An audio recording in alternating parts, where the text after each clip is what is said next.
बघा, या बाबतीत मी काहीही उत्तर देणार नाही आणि कृपा करून मला याबाबतचे प्रश्न विचारले. मी स्पष्टपणानं सांगितलं आहे की स्वर्गीय संतोष देशमुखांचे जे हत्यारे आहेत, ज्यांनी निर्गुण हत्या केली आहे, त्यांना फास्ट ट्रॅकच्या कोर्टामध्ये ही केस लढवून तात्काळ फाशी द्यावी.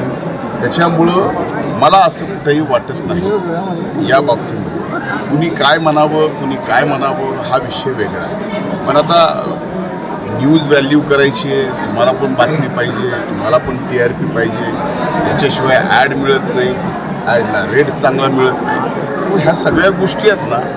माझं म्हणणं असं आहे की पोलीस अतिशय व्यवस्थित, बरं एक स्तरावर नाही 3 स्तरावर CID, SIT आणि न्यायालयीन ह्या 3 स्तरावरती या ठिकाणी जर एका प्रकरणाच्या बाबतीमध्ये पूर्णपणाने चौकशी या ठिकाणी केली जाते, इन्व्हेस्टिगेशन केली जाते, तर त्या यंत्रणेवरती आपण विश्वास ठेवला पाहिजे.